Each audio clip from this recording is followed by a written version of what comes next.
Season 4 begins in Philadelphia, where Jack Reacher once again ends up in the middle of a dangerous situation just by being in the wrong place at the right time. Reacher is riding the subway when he notices a woman sitting among the other passengers. Something about her feels off. She's sweating heavily, acting nervous, and keeping both hands hidden inside her bag. Her clothing also doesn't match the weather. Based on these signs, Reacher suspects she might be carrying a bomb, so he decides to step in before anyone gets hurt. He approaches her, tells her he's a police officer, and offers to help. Instead of responding, the woman, named Anna, pulls out a large revolver. Before Reacher can react, she shoots herself in the head. The horrifying moment leaves Reacher with far more questions than answers, especially because Anna's behavior didn't match someone who was suicidal. After the incident, Reacher is taken to a Philadelphia police station for questioning by two detectives, Tamara Green and Sean Doherty.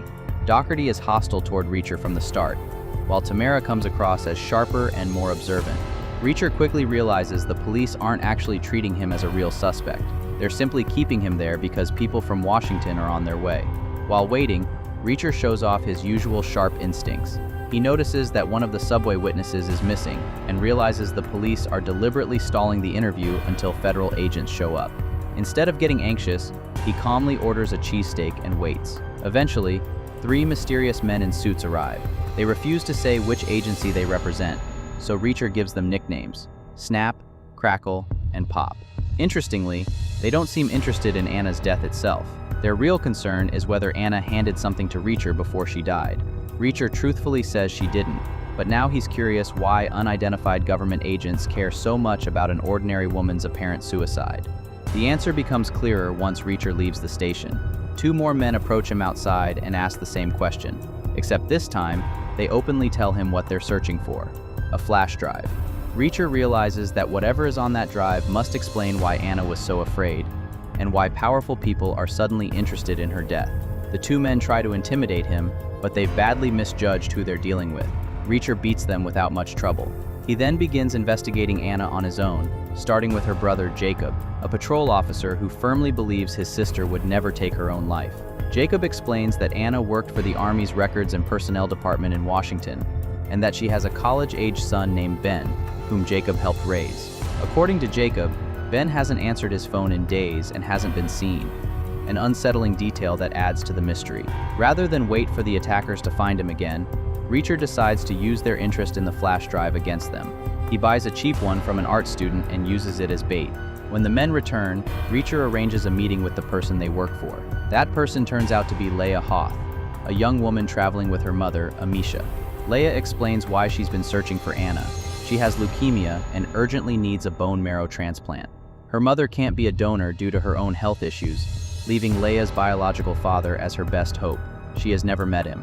According to what Anna had discovered, he was an American soldier stationed in Indonesia back in 1998. Layla had spent years trying to identify him, and Anna had been helping with that search. The man turns out to be John Sampson, a powerful North Carolina congressman and current frontrunner for his party's presidential nomination. Layla believes he's her father and wants him to provide the bone marrow she needs to survive, but Sampson wants nothing to do with her, fearing that acknowledging an illegitimate daughter would destroy his political career. So Layla plans to force his hand by exposing documents that prove their connection. She gives Reacher her phone number and hotel details in case he learns anything useful. At this point, Reacher could easily walk away, but he doesn't. He's now personally invested, and he understands that if government agencies and trained killers are all chasing the same flash drive, then Anna's death almost certainly wasn't a simple suicide. Reacher and Jacob head to a library to dig into Sampson's background. Publicly, Sampson looks completely clean, but Reacher knows official records rarely tell the full story, so he searches through old military files instead. That decision nearly costs him his life. While going through records in the library's basement, he's ambushed by a highly trained man armed with a knife, clearly sent to retrieve the flash drive by force.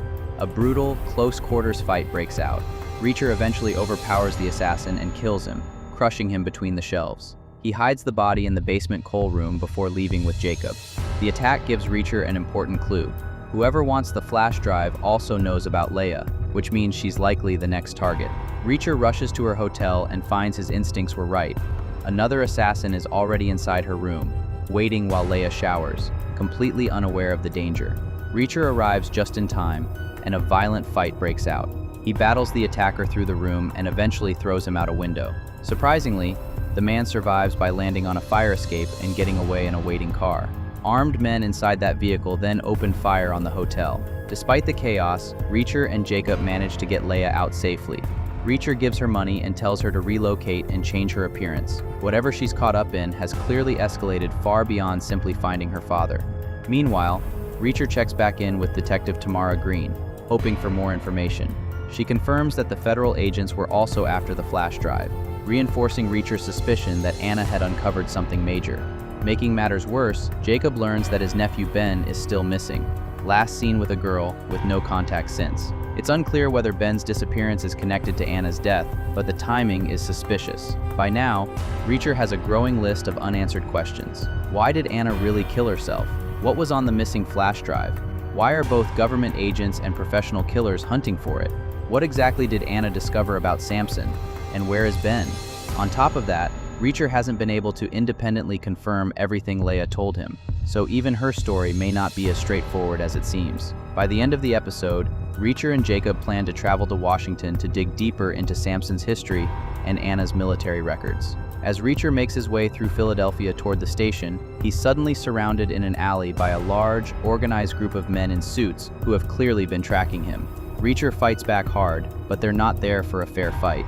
They use tranquilizer darts. One shot isn't enough to bring him down, so they hit him with a second, much stronger dose. Eventually, the drugs overwhelm him, and Reacher is captured, ending the episode on a major cliffhanger.